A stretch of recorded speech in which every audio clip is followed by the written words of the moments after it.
What's the third one? Zeki is here. And Have the Alberto is here. So okay. everyone is here. Everything is here.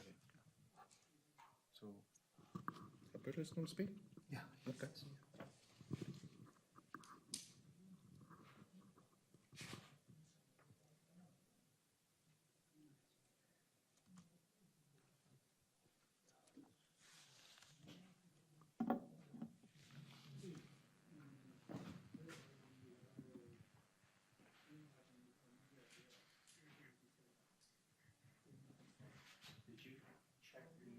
It did not, but I think it's the same laptop still. No one deleted it. Okay. Okay.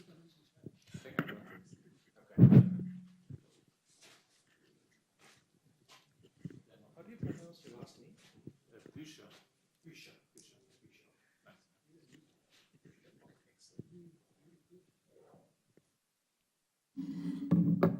Thank you both the crowd.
Good afternoon.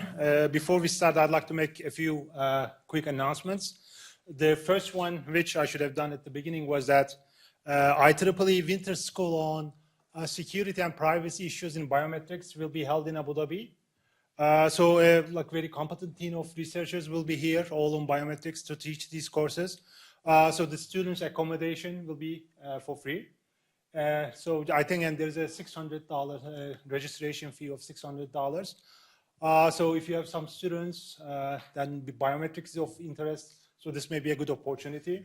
Another thing is Asia CCS will also be happening in Abu Dhabi. So this is further away. But again, if you'll be around and if you're just following the scope of this conference, this may be the right place to go. And another session, another announcement concerning the program is that the game theory and coding session, one of the authors in that session, Kuan Yan, has to leave early. To accommodate that, and because this is a single track conference, we are moving that session to today and moving the multimedia analysis to a place of it tomorrow. So we take the confirmation of all authors. Stefano and Fordevs will be presenting tomorrow. So Kuan Yan and Tobias will be presenting today after the session following the secure computation. Thank you. Thank you, Taha. All right, so welcome to the special session on secure computation. So this is a special session. My name is Samson Chung. I'm from University of Kentucky. So this session was originally proposed by Zaki Erkins from Delft University of Technology, myself, Chantal Niels from Sirius Park, as well as Shan Song from Nanjing University. Chantal Niels and Shan are not able to come to the workshop this year. So on behalf of them, I welcome you to this special session. So without further ado, let's get started on our first paper. The title of the paper is Scalable Secure Computations from NCC, and our presenter is Nicholas Bashir. Okay, thanks. Great. Thanks for the kind introduction. Thanks for joining the talk right after lunch. I planned this talk, I made this talk quite high level because I thought the audience is quite mixed. It's not super in-depth. If you have more questions on the details on the compiler that I'm going to present, just either ask me during the discussion or just meet me later during the conference. Yeah, so short recap, what's secure multi-party computation about? It's kind of the generalization of privacy-preserving computation. You have two or more parties that want to jointly compute a functionality or their private inputs, X, in this case, X and Y. The only thing they should learn about the other party, or that they should learn in general from that computation, is the output of the functionality, namely f of X and Y. Here we see an example application. We have got a biometric matching. One user holds a fingerprint, the other user holds a database. They want to run a matching protocol, but the user does not want to leak his fingerprint to the database, nor does the database owner wants to leak the database to the user in that case. Here's another example application. We have got a privacy-preserving scheduling, two parties that want to jointly schedule a meeting, and they do not want to reveal their availability to the other parties. So to do that, you could either come up with a dedicated protocol, in that case, most likely private set intersection, or you could do that with MPC. And if you would have done that with MPC, it's quite easy to just add an additional functionality. For example, you want to do to include location proximity. So you want to schedule a meeting where the two parties are in close proximity. That's often forgotten. So MPC is kind of the strength to be quite flexible regarding applications. But how do we actually get applications? How do we get them to become MPC applications, or how do we get applications onto those cryptographic protocols?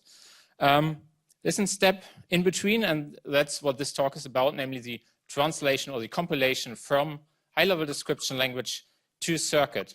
And a circuit is basically the Machine code instruction for MPC protocols. MPC protocols will execute specific instructions for every gate in that circuit, and that kind of resembled then the application that was defined earlier in the high-level language. And when I talk about circuits, in Boolean-based MPC, we have Boolean circuits, basically a directed acyclic graph, consisting out of 2 to 1 gates. We distinguish nonlinear gates and linear gates. Nonlinear are AND, NAND, and OR, and others. And we have those linear gates, XOR, XNOR. And we distinguish those because most protocols, for example, garbled circuits, the nonlinear gates are those that kind of define the computation complexity, whereas the linear gates are almost for free, or compared with the nonlinear gates, they are for free. That's why we define the size of a circuit as the total number of nonlinear gates. That's what we try to optimize for. Now you might have questions so far. Well, you design circuits, why don't you just take the work existing in the hardware synthesis community? They're doing that for quite a long time. I mixed up my slides. I'm sorry for that. So we have kind of these two worlds. We have the MPC world, which is complex. We have cryptographic protocols. I just do a high abstraction of that. And we have the circuit world where we have to design circuit. Doing that by hand is kind of time consuming. It's error prone, and you need to domain and knowledge. So it's kind of natural to come up with compilers to kind of combine both worlds, to provide abstractions, to provide flexibility, and thus kind of to facilitate the development of further privacy enhancing technologies based on MPC. What I just said earlier, you might ask, why don't we just take the existing work in the hardware synthesis? Well, the reason is simply there's quite many differences. First of all, in hardware synthesis, you design mostly CPUs or you design accelerators.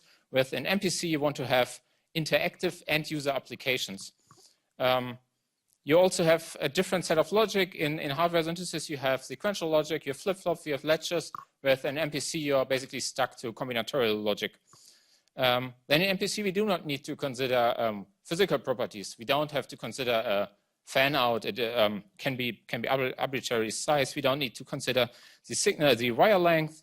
And as said earlier, we have a completely different gate model. The XOR gates are for free. The non-XOR gates are quite expensive.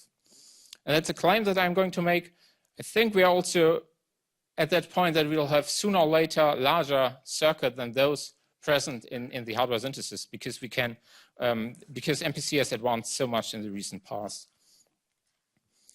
Now, when we compile circuits, we want to optimize them because the user will not be able to or does not want to write really optimal code.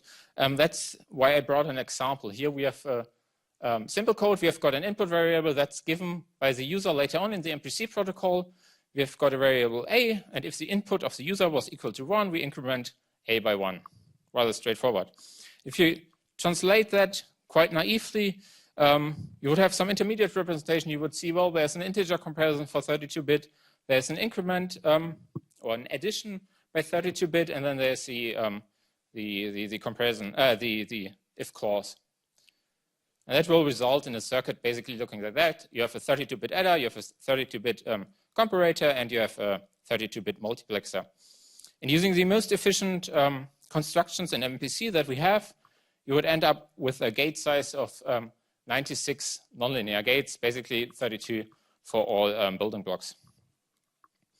However, if you would have done a better compilation optimization, you would observe, well, this increment by 1 is an increment by constant, so we can do that through a constant folding or symbolic execution.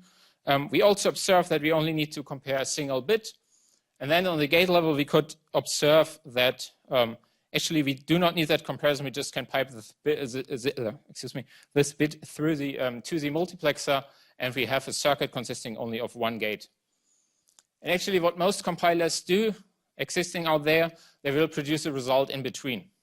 What we aim for is the result having only one gate in this simple and short example. Yeah, there are many compilers existing out there already. Here's a short overview. And basically, we can distinguish them in two main groups. You have those modular compilers and the holistic compilers. Modular compilers follow this approach. They decompose the code first by function. Then they kind of instantiate a circuit for every function. And they optimize each subcircuit and later on just reconstruct the complete circuit. Holistic compilers work non-modular, so they just instantiate the full circuit and then optimize it. And obviously, those two approaches have some advantages and disadvantages. Compiling modular gives you really fast compilation, at least as described and as implemented so far. It gives you great scalability because you just modularize your code and then you compile. However, as implemented, it just gives you really limited optimization methods. Their constants are not propagated through functions. So if you see, to example, the result having the addition of two constants would be optimized in most compilers. However, the addition that is piped to a function, for example, is not optimized because on the source code level, the constants are not pushed through, and so the circuit won't result in a good circuit. Although the compilers to reach fast compilation do not aim at advanced optimization methods and also do not propagate information after this gate level optimization between multiple sub-circuits. So these holistic compilers do much better in that regard. They optimize the circuit to full extent. They have a global view on the circuit. They use state-of-the-art gate level minimization. However, they suffer under really miserable performance. So we have these two worlds, and actually what we ask ourselves in this work is, can't we combine those two worlds? Can't we have something in between? So we have this modular compilation, but we still have state-of-the-art gate level optimization. And that's what we came up with. It's called Scalable CBM-CGC. It's a compiler that achieves scalability and uses state-of-the-art optimization methods. Technically, it's built on top of the CBM-CGC compiler by Holz et al. And that function as follows. We have an input program, C program. It's first unrolled. All recursions and all loops are unrolled. And there's a single static assignment phase, so each variable is only assigned once. This allows a really easy translation into building blocks. And then we have a circuit minimization phase because all those connected building blocks can then be optimized. Our approach is as follows.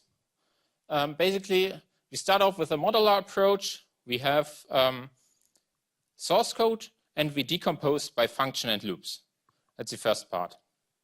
Second part is we take those small functions, relatively small, and translate them into a circuit and optimize that circuit. That's basically the part where CBM-CGC comes into the game.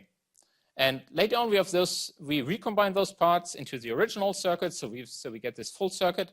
However, now we do we follow two basic ideas. First of all, we do lots of symbolic execution, and then we optimize or we distribute the budget based on the initial source code. So what we added is we have an optimization engine. You can think of it as kind of the conductor that distributes optimization budget in the sense of compile time. So you can give an upper limit, and then that compile time is distributed onto multiple sub-circuits. And the idea hereby is to use information about the code structure on the source code level to guide that. And I want to go into the details about the decomposer and this engine. The decomposer, as said, uses symbolic execution, abstract interpretation. So it might create multiple copies of the same function if you once pipe constants and once you don't give constants. It will decompose the code, so by function and loops, and then it will export information about the code structure. So we look into what are the number of loop iterations, how often is a function called, and that's what we export for the later optimization. From the implementation perspective, we use pharmacy, which is a static analysis toolkit for C, and we use the PIPS parallelization framework, which is quite useful to detect loops that are completely independent, or loop iterations that are completely independent, and thus can be optimized only once to get the full speed up.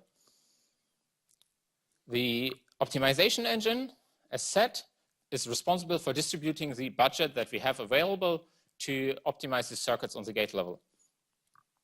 And moreover, we use that optimization engine to propagate constants that are revealed during the gate level minimization phase between multiple sub-circuits.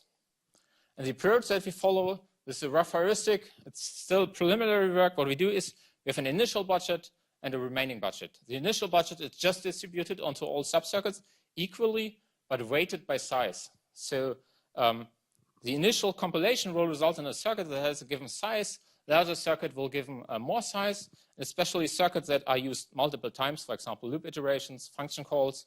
They will be given more budget weighted by the number of usages. After this initial run, we have some results. We know how much improvement we have in each subcircuit, and we also might get some constants or some outputs that are revealed as constants, which we then can propagate. And that's what we use for all remaining runs. So it's a fixed point algorithm, or at least fixed point until we reach the time limit. And we do that multiple times. And it might be that we only will optimize a single subcircuit because it reveals there's lots of optimization potential, and it makes sense to optimize that in multiple runs. Okay, let's have a look at some results. So we did not compare with other holistic compilers, or at least I don't have results, because they will fail to compile any circuits larger than 10 millions of gates in less than hours. So we definitely improved the speed by such an order that I do not have precise results here. What I have is precise results with other state-of-the-art circuit compilers. And that's first of all the Frigate compiler by Mood et al. And the Uplift-C compiler by Sahu and Evans. And what we compared is their results for the same code structure, in the sense that we use the same data types, we use the same organization of code, we use the same function. We try to make a really fair comparison. We try to unroll as much as possible already on the source code level so that these compilers do not suffer under their missing constant propagation on the source code level. And then we set our optimization budget to 100 seconds. And what we see, first some small circuits, just a floating point addition implemented in C. So software floating point addition or software floating point multiplication. The advanced gate level minimization significantly improves the circuits. So we have circuits that are 4 times smaller. That results into an MPC protocol that is 4 times faster or 4 times less costly. If you do a matrix multiplication over integers, we see absolutely no improvement. The reason is simply if you do matrix multiplications, the best thing you can do is just instantiation of building blocks. Building blocks are hand optimized, and there is unlikely any chance to improve. However, if you just take a simple fixed point multiplication, so a software fixed point moderation, so we just shift the bits, we see an improvement by over 40% compared to those compilers. If you would do that with floating point, we would see the 70% that we have seen earlier. We implemented a biometric matching application with 10,000 samples. That's also an integer application, and still we see an improvement of almost 30%. And the same for the privacy-preserving scheduling application. This time we used Manhattan distance, so we used this idea of having time slots and proximity or location, and we also see a significant improvement there. With that, I would like to conclude. We think that this modular compilation and holistic, or this highly this approach using state-of-the-art gate optimization methods those two are not mutually exclusive. You can kind of have at least parts of both worlds, and you get really good results, as shown here. However, we still have a lot to do, so that's just preliminary work. We used really simple heuristic. We just followed an all-or-nothing approach for this decomposition part. We have this really rough idea of budget distribution, which is not optimal in all cases. But however, we also see lots of potential, so we would like to investigate the possibilities to parallelize our compiler, because using this modularization, we can kind of naturally optimize multiple circuits at the same time. And also, we definitely have to have an in-depth look into the trade-off between compile time and circuit size. And with that, I would like to thank you, and feel free to ask some questions.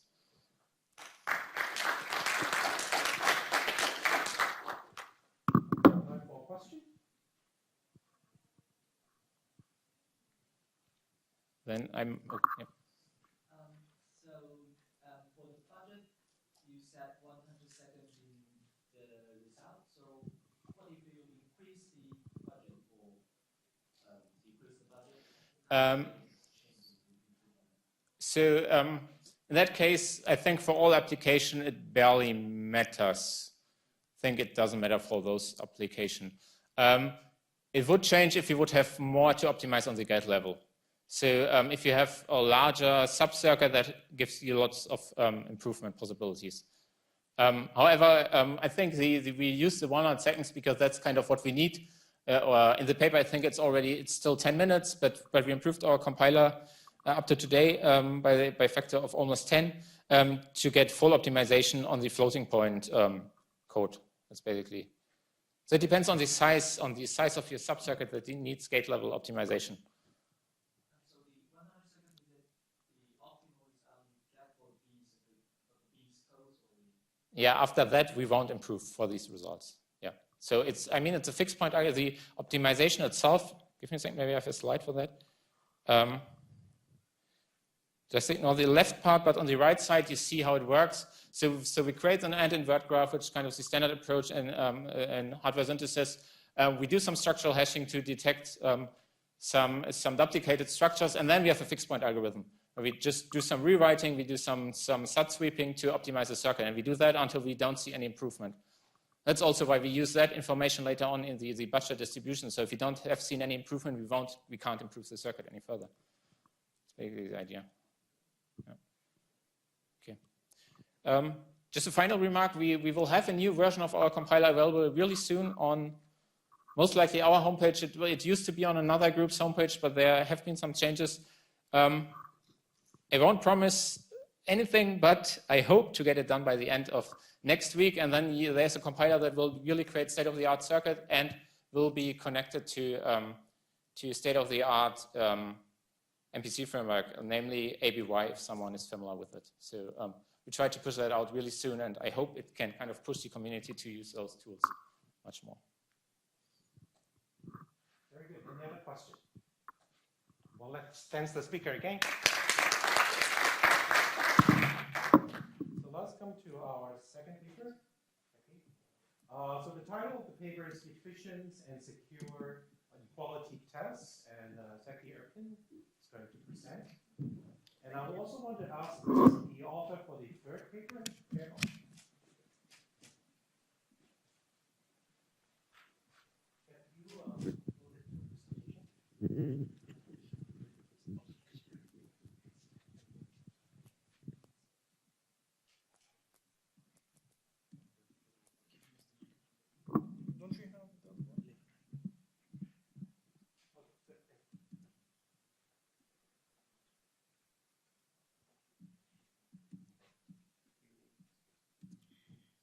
I will be ready. I think they will bring the other microphone. Oh, you can use this one. I don't like it. Oh, okay. We are not seeing it on the big screen. Oh. How does it work?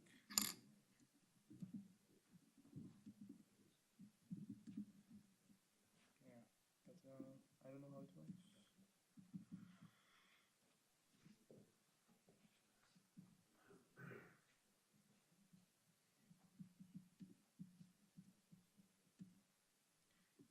So how do we like this? Should I turn on the PDF version of PowerPoint? PowerPoint.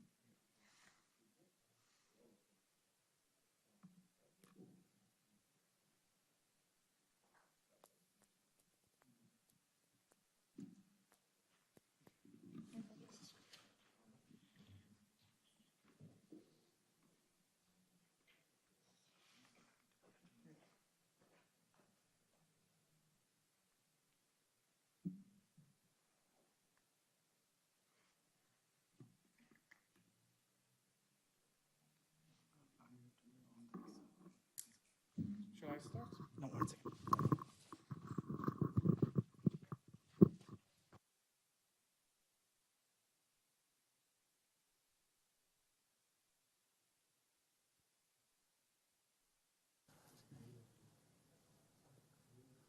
Ready? Okay. Good afternoon, everyone. Sorry for the delay. My name is Zeki Erkin. I'm an assistant professor in the cybersecurity group of Delft University of Technology.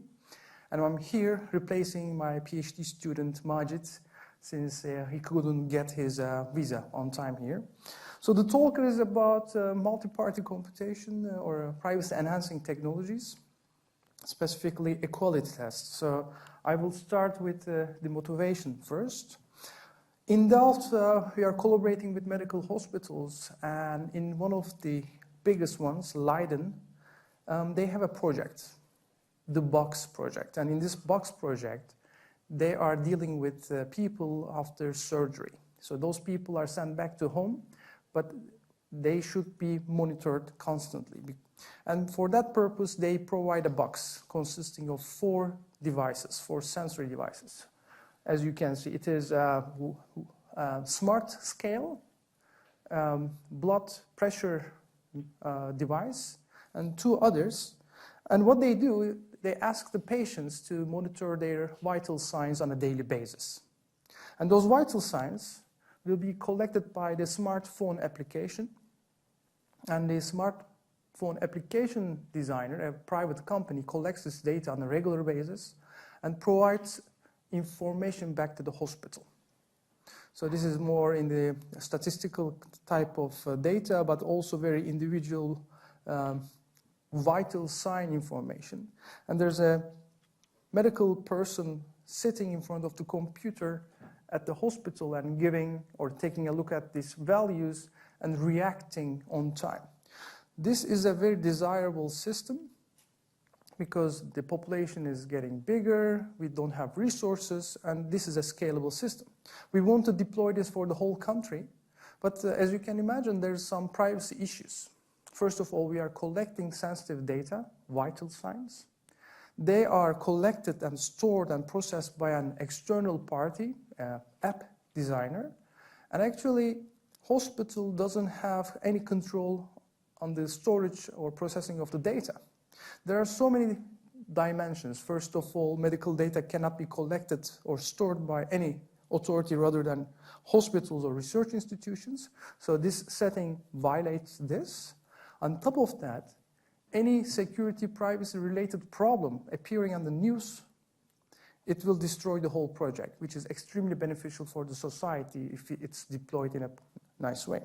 That's why in this project we are trying to come up with a system, a generic system that deals with the vital signs of the people, collection, storage, and processing of the data with an external party. It can be a cloud, it can be an app designer in collaboration with the hospital. So of course, we are researching privacy-enhancing technologies, and in my opinion, cryptography provides the best solution, at least provable security. So the idea is, let's encrypt every vital sign when the sign leaves the smartphone application. So the encrypted version will be sent to the external parties, and we can do multi-party computation, cryptographic protocol design to process the data in the encrypted domain and provide useful results to the hospitals, medical people, so we can secure the privacy of the individuals. So this system, if you know this field, has been around for a few years already, and there's a significant progress. Majid was busy to design this system in detail, and of course you want to process data, and when you want to design a cryptographic protocol to process data, you need to realize some operations in the encrypted domain. What you have is encrypted data, and you want to process it under encryption. So what would you do? In this huge big system, you have some fundamental core operations, like multiplication, addition, comparison, division, and at some point, people will be sending their vital signs using 4, 5, 6 different devices, maybe different applications to a cloud entity. And at some point, you need to understand if a vital sign belongs to a different person or the same person with a different medical device, sensor. So there's a need for checking equality in the encrypted domain. The setting is like this. We have Alice. She has 2 encrypted values, A and B, and encryptions are denoted with these brackets. She also has the public key, so she can encrypt, but the decryption key owner, Bob, we don't trust him, so we cannot reveal the sensitive data to that entity. And the output of the protocol equality test should be 1, encrypted 1, if A is equal to B, and 0 otherwise. I don't know how many of you is familiar with cryptography or multi-party computation in general, but this is a very interesting setting because you have 2 encrypted inputs and you want to get a binary encrypted result. But the result is very interesting. If there's an equality, you need to get encrypted 1, and there's no equality, you need to get an encrypted 0. It's a little bit strange. Because in a typical setting, what would you do? You will subtract A from B, randomize it, and try to see the result. If the result is 0, it means they are equal. If it's a random value, it means they are not equal. But now in this setting, we need to map 0 to 1 and all non-zero values to 0, which is cryptographically a very challenging task. Okay, you have the background, we have this setting, and you would like to have a cryptographic protocol for this operation, equality test. What would you do? Go and check if there is existing work in this field. Luckily, there are not few, but 3 actually very well-known protocols. The first one is from Berry, Schoenmakers, and Pim Tiles from 2006, and it returns the result in a deterministic way, so you can get the result of the equality test. There's another one from Lippmann and Toft from 2013. It is also deterministic. It provides the result, but it uses Lagrange interpolation and multiplicative masking to achieve this goal. And there's another one by Nishita and Ota. It is also really interesting. It uses quadratic residuosity, but it is not deterministic. It is probabilistic. So that's why we eliminated this, because when we want to equality check, we want the result, right? Not with a certain probability wrong answer. So there are actually 2 candidates to use an equality test. So in this talk, I'm going to dive into details of these protocols as much as I can, and I will show you that we can significantly improve these equality tests. One remark, in a typical signal processing application, imagine image processing, face recognition, speech processing, those kind of small operations like comparison, equality tests are executed in the order of thousands, 10,000s. So we need an equality test for statistical analysis of medical data, but we will execute those operations in the order of millions if you have hundreds of thousands of patients in the country. So any improvement in terms of these building blocks will be significant for the performance of our cryptographic protocols. In the previous talk, the whole story was based on Boolean circuits. It's one of the approaches. We are relying on integer arithmetic. So let's go to details. I'm afraid it's unreadable, so we need to switch. Sorry for that.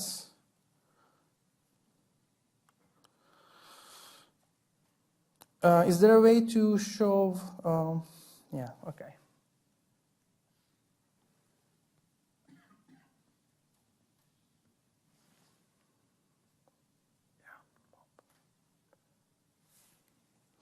Luckily, I had the PDF version. Okay. As you can see, this protocol by Lippmann and Toft from 2013, consisting of several steps. I'm sorry, I need to look back because I cannot see it in my screen.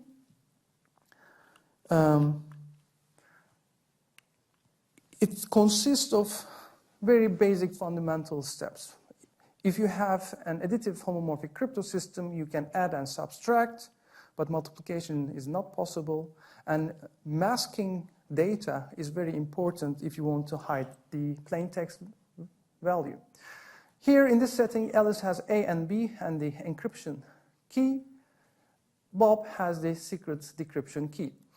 We want to check if those values are equal or not. So what you need to do is compute the difference, and at some point you need Bob to decrypt this difference, but you cannot reveal the exact value. That's why you add randomness to make it unreadable. So you compute a blinded version of the difference, send it to Bob. Bob decrypts the value X, decomposes into bits, and every single bit is encrypted by one and sent back to Alice. Now Alice needs to compute a distance, Hamming distance, based on XOR operation. But what she has is the bits of Xi, which is the blinded version of the difference. So she needs to compute this Hamming distance over X and the random value, which she can do using additive homomorphism.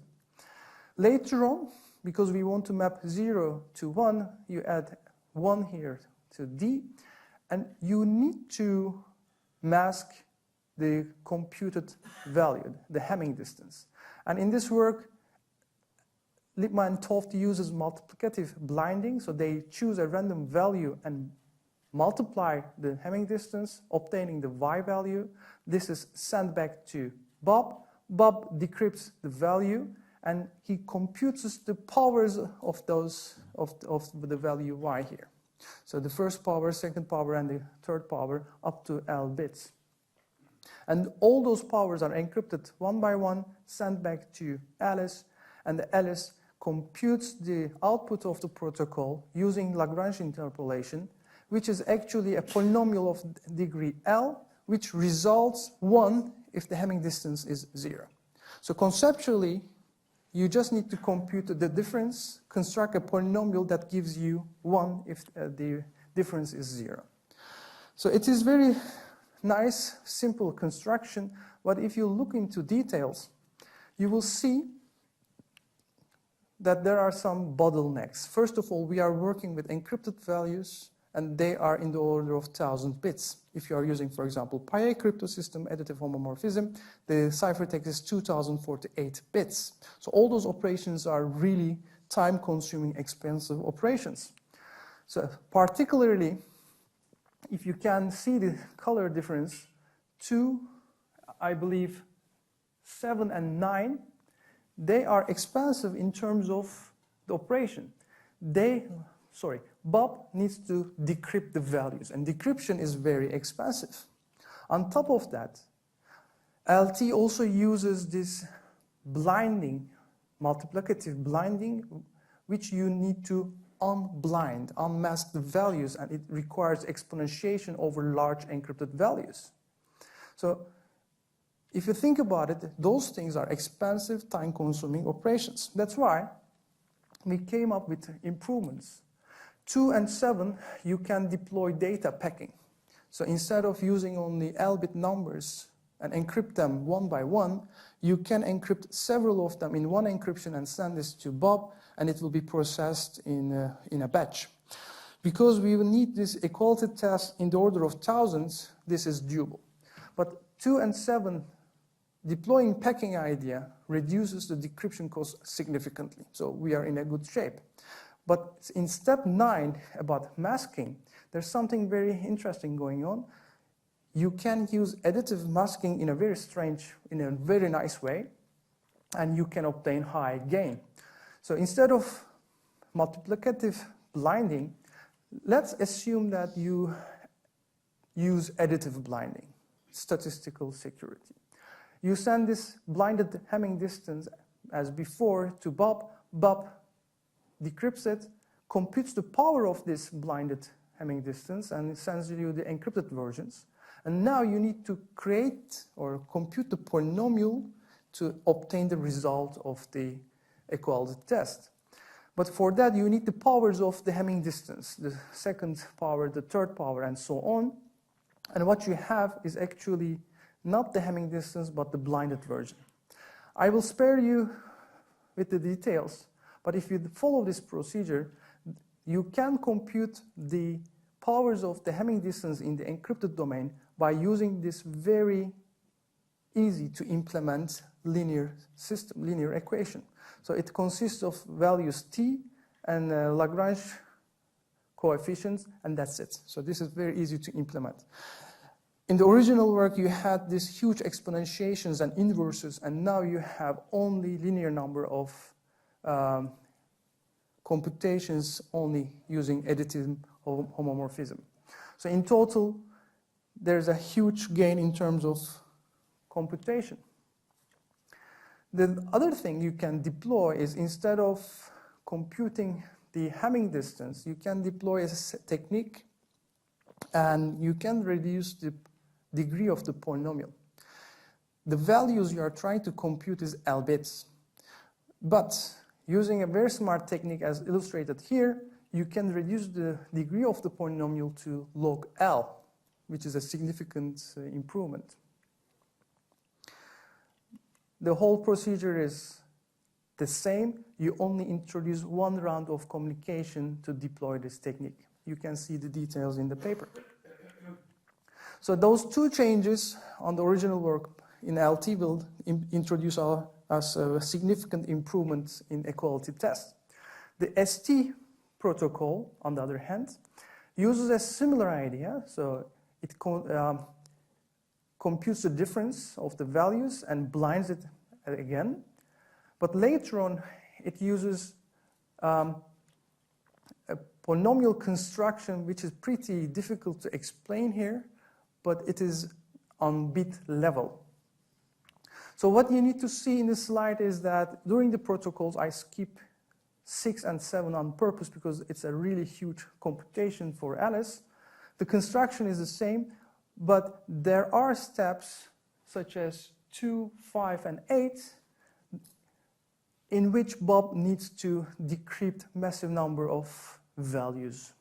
So we were investigating this ST protocol and we said, okay, if there's decryption, we can always use, most of the time use a packing idea as well. But the rest of the protocol is very, let's say, very special. There's no room for improvement. So that's why we only deployed data packing and checked the performance. So the story is very short. The state-of-the-art 2 protocols and try to improve their performance by using data packing and some algorithmic changes. What is the result?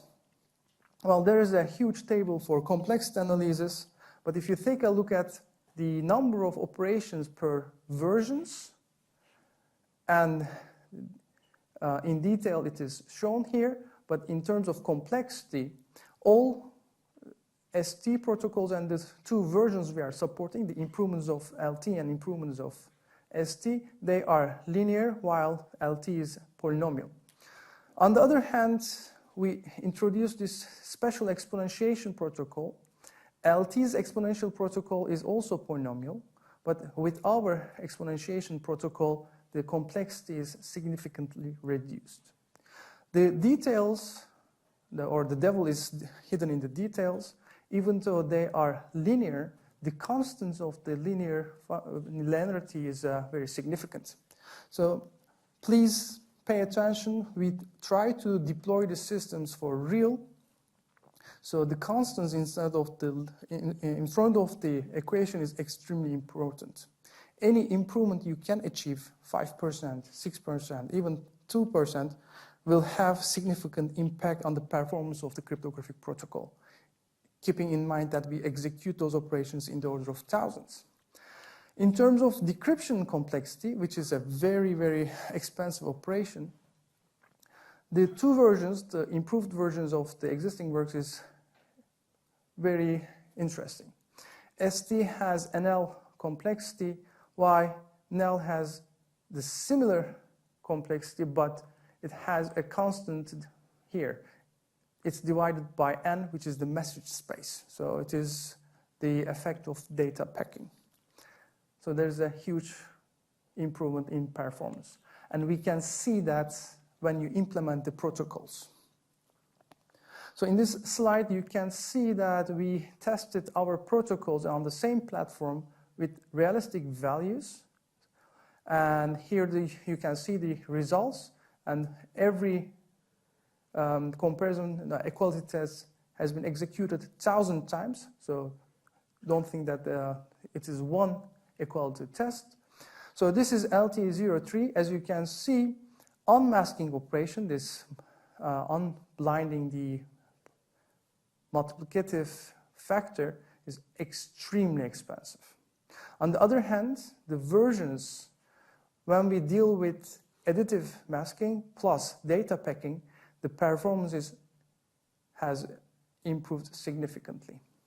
And in terms of input size, if you increase the input size of the values, A and B, you can see that the new versions of the protocols are much, much, much better than the previous versions.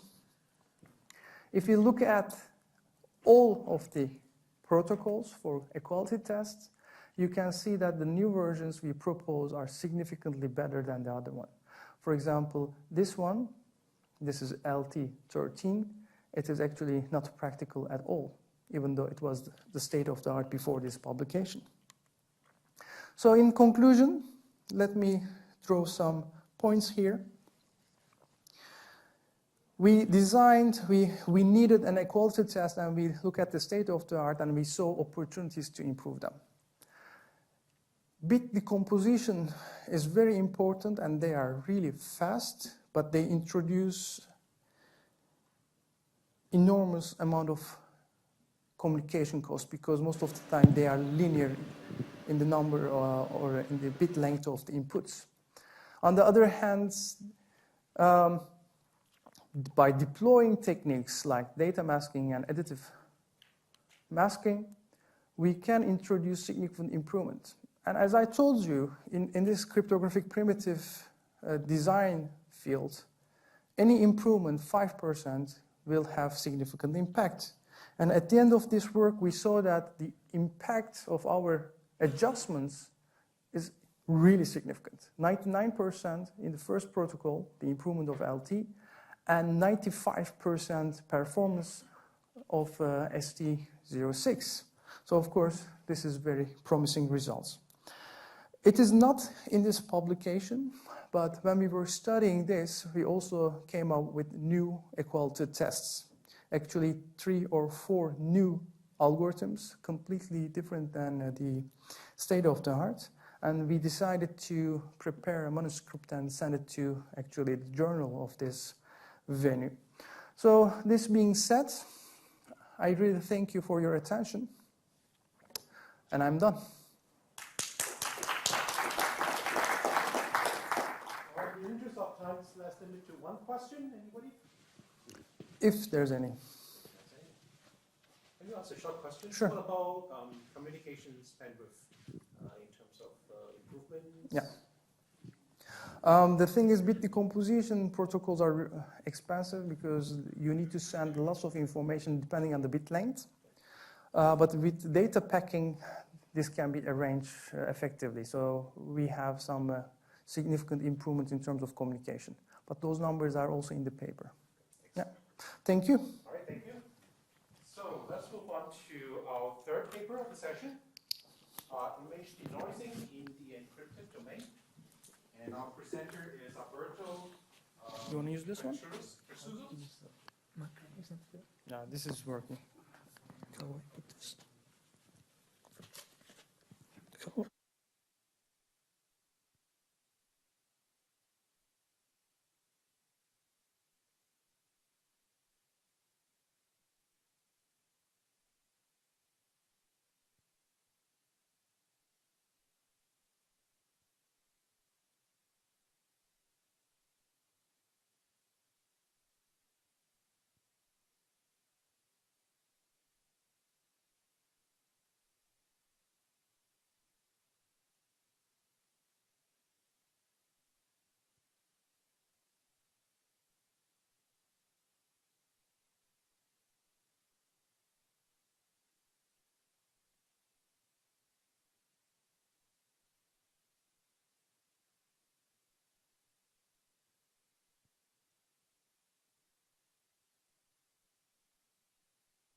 Okay, hi everyone, thanks for the introduction. I am Alberto Pedroso Ulloa, and the title of this work is Image Denoising in the Encrypted Domain, and the other authors of this work are Juan Ramón Torcoso Pastoriza and Fernando Pérez González. Well, here we have the outline of this presentation, and in the introduction, I wanted to first introduce what SPECT is. We also use the SSP, which stands for Secure Signal Processing, for refer to this concept. Well, SPECT is typically defined as the marriage between signal processing and cryptography. And its main objective is to preserve the privacy of sensitive signals when you are performing signal processing primitives. So for example, imagine a scenario where a user has some sensitive signals and he wants to receive a service which depends on these signals. So what he does is to encrypt with a malleable crypto system his data, and these service providers can finally work with this encryption and with these encryptions, and they can obtain an encrypted result that can be only decrypted by the owner of the sensitive signals with his secret key. Regarding the current status of secure signal processing, homomorphic encryption has been widely used in order to perform secure signal processing primitives, like, for example, linear transform or different biometrics primitives. And fully homomorphic encryption allows us to perform additions and multiplications between encrypted messages for an abound number of operations. However, currently they are not practical, so we have to resort to somewhat homomorphic encryption, which has a bound number of operations, in order to have more practical schemes. And we also want to, I also want to remark a recent scheme which is based on lattice cryptography and which enables to efficiently deal with images or in general with any multidimensional signal. How does this scheme do this? Imagine that we have a very simple image with 4 different pixels, which values 1, 3, 2, and 7. So what we do is to encode this image with a bivariate polynomial in such a way that the different coefficients of this polynomial are the corresponding pixels of the image, and each different variable of the polynomial represents a different dimension of the image. Regarding the motivations of this work, we have seen that previous techniques which try to perform secure signal processing primitives which combine nonlinear operations and also polynomial operations, and they also don't want to resort to interactive protocols, cannot do this combination of polynomial and nonlinear operations. So what we want to do here is to be able to perform at the same time encrypted image filtering and thresholding operations without resorting to the intervention of the secret key owner in the middle of the process. And we also want to generalize these results to higher dimensional signals, not only images. So our contributions are basically a new scheme which allows to homomorphically denoise images or any multidimensional signal, and we want to remark that it avoids interactive protocols, it is unattended, and that we are providing a solution to homomorphically compute the threshold of encrypted values. In order to perform these techniques, we resort to a 2RLWE-based crypto system, which bases its security on the 2RLWE hardness problem. And basically, what this hardness problem says is that it's really difficult to distinguish between 2 different types of pair of samples. The pair of samples on the right are uniformly random from the polynomial ring RQ. However, the pair of samples on the left have an additional structure which depends on this expression for B, where S and E are drawn from the error distribution sheet. In this table, we have a summary of the different primitives of the basic 2RLWE-based crypto system, but the important thing here is that we encode our messages with a bivariate polynomial whose coefficients are integers modulo T, and that the ciphertext are composed of several bivariate polynomials whose coefficients are integers modulo Q. And we have the typical primitives for a public key crypto system. A primitive for generating the secret key and the public key, a primitive for encrypting, and this primitive, when you encrypt and you have a first ciphertext, is composed of 2 different bivariate polynomials. We have also a primitive for decrypting. And we can, additionally, homomorphically compute additions between 2 encrypted vectors, element-wise additions between vectors, and also multiplications between ciphertext. And when we perform a multiplication between 2 ciphertexts, we are homomorphically computing a negacyclic convolution between the encrypted messages. This is due to the considered polynomial ring in the crypto system. When we multiply 2 ciphertexts, we also increase, we have an additional problem because we increase the number of polynomials which form part of the ciphertext, and we resolve this thanks to the use of a linearization step. So, now that we have described the use crypto system, for example, in this case, we are not using this crypto system for the implementation. This is only for clarity because our techniques can be applied to any different type of 2RWB crypto system. But in order to have a better efficiency in the implementation, we use a scaling variant of this scheme. So now I want to describe how is the image denoising scenario.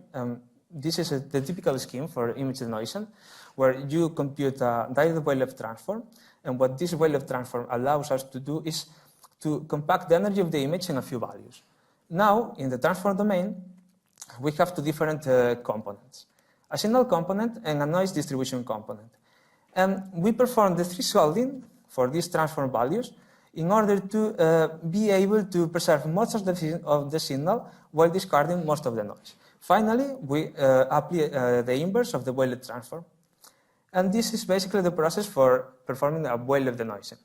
However, now I want to show you how we can compute this wave-left denoising in the encrypted domain.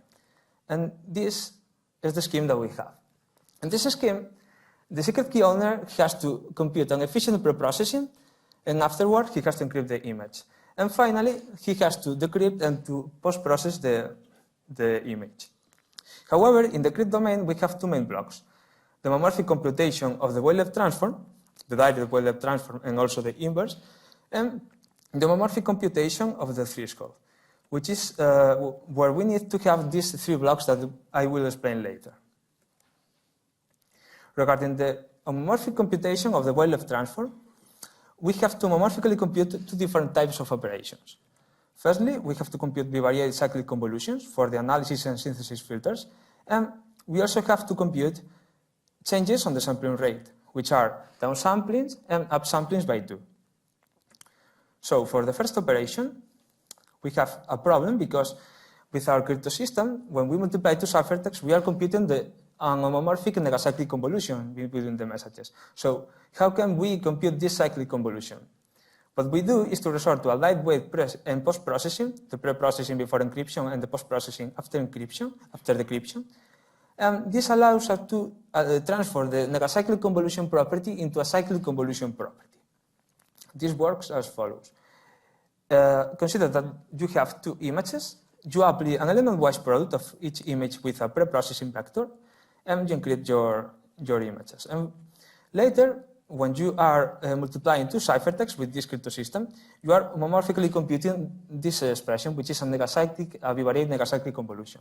So finally, when you decrypt, if you apply an element-wise product with this post-processing vector, what you are doing is that whenever you are computing a ciphertext multiplication, what you are really doing is a cyclic convolution.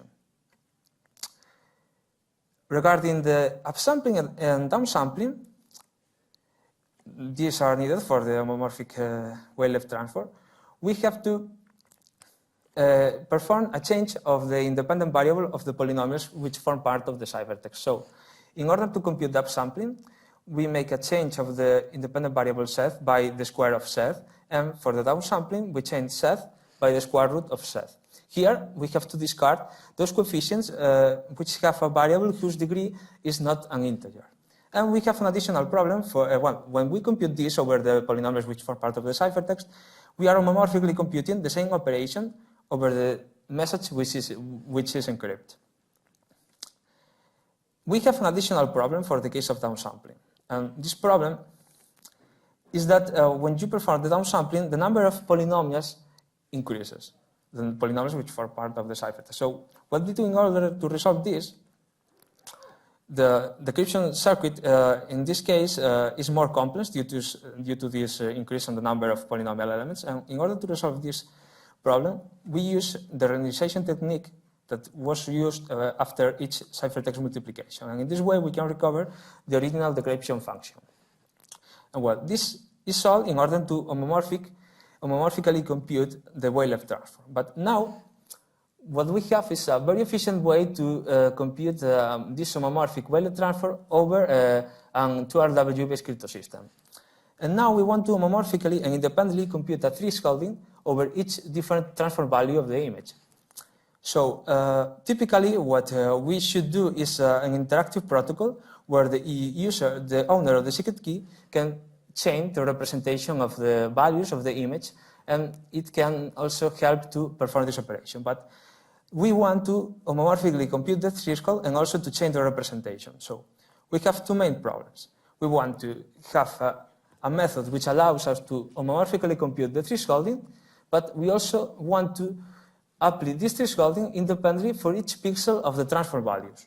So regarding the first one, imagine that we have a function fx which encodes the desired threshold function. And we also have an interpolating polynomial for this thresholding function. So in this figure, well, the blue line is the thresholding function, and in red we have the interpolating polynomial. So now consider that we have a crypto system with a ring homomorphism in such a way that if we have encrypted one integer and we perform the addition of the encryptions of two integers, we have the encryption of the addition of two integers. And the same for the case of multiplication. We multiply two encryptions and we have the encryption of the multiplication. If this is true, when we can consider the encryption of a message as the input of the interpolating polynomial, and the P goes inside the encryption. And if the interpolating polynomial is equal to the threshold function for all the different values that our message can have, in fact, what we are doing is a thresholding, a homomorphic thresholding operation. But this does not resolve all the problem, because we remind you that when we multiply two ciphertexts, because we are using a pre-processing and a post-processing, we are homomorphically computing a cyclic convolution. So, in order to resolve this, we are going to apply homomorphic entities and homomorphic psi entities. Entities stands for for number theoretic transforms, and they are basically a discrete Fourier transform, which instead of working over complex numbers, deals with finite rings, with finite fields and polynomial rings. So, if we can homomorphically compute an entity, and we also consider the cyclic convolution property of the entities, that is, the cyclic convolution of two entities is a constant multiplied by the entity of the element-wise product between the signals in time domain. If we consider the multiplication between two ciphertexts, which are the encryptions of the entities, we are obtaining the encryption of the cyclic convolution of the two entities. And this is actually the entity of the element-wise product between the two messages. So, if we, before applying the thresholding interpolating function or polynomial, homomorphically compute the entity, and after applying the interpolating polynomial, we compute an homomorphic I entity, what we are doing is basically homomorphically and independently applying the thresholding for each different value which is encrypted inside the ciphertext. So, finally, this is the scheme that we have in order to perform the homomorphic well-left denoising. The secret key owner, as I have said, has to pre-process and perform the encryption, and only has to decrypt afterwards. All the computation is performed, only has to decrypt and to post-process the signal. And in the crypt domain, we have described the main two blocks: how to homomorphically compute the direct well-left transfer and also the inverse, and how to homomorphically independently apply the thresholding for each different transfer value which is encrypted, resorting to the homomorphic entity, homomorphic identity, and also to this interpolating polynomial. So now I want to show you what is the security and also the efficiency of this scheme. In order to do this, here we have a table which summarizes the main parameters of the scheme. So we have considered a well-left denoising scenario with 4 different sizes of images and 2 different levels of security. And we also are considering 2 stages for the well-left denoising. Here it's important to note that the NIST considers that RSA with 112 bits of security can be considered secure until 2030. And as you can see, we have, for the smallest level of bit of security for our scheme is 136. So here we have a very long-term level of security. We have the Cipher Expansion. The Cipher Expansion is defined as the ratio between the bits of the encryptions and the bit of the encryptions that you need for your encrypted messages and the bits that you have for the image in clear. We have the delta parameter, or also called Rutherford factor, which basically is a parameter which determines the security of a lattice crypto system in such a way that when this parameter is smaller, the security is higher. And we include, of course, the bit securities of the different proposals, where the expression for this bit security is included in the paper and depends basically on the previous parameter delta. Finally, we have the different runtimes, which are encryption plus pre-processing, decryption plus post-processing, and of course, the runtime for the encrypted denoison. And here, although it seems that these runtimes are not so efficient, we want to compare with the previous state of the art. And in this case, we know that the most recent works that we were aware resort to interactive protocols. And for example, for the first type of size, they have a runtime of over 16 minutes, even considering a favorable case with a communication cost from a LAM. So our scheme is almost one order of magnitude faster than their scheme, even we are doing all in our homomorphic way. And finally, to summarize, I want to tell some things. So we have presented new methods for performing encrypted image denoison.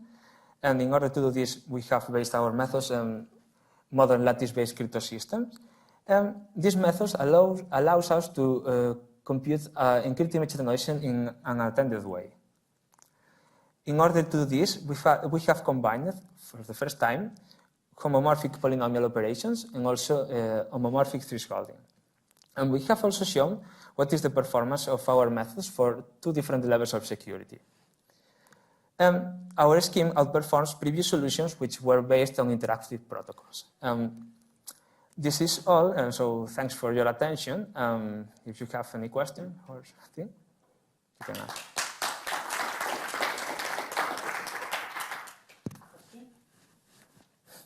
Did you compare your system with anything homomorphic? We haven't explicitly compared with them because, for example, in the work which presents the RLW to RLW-based crypto system, we have a comparison with Palier.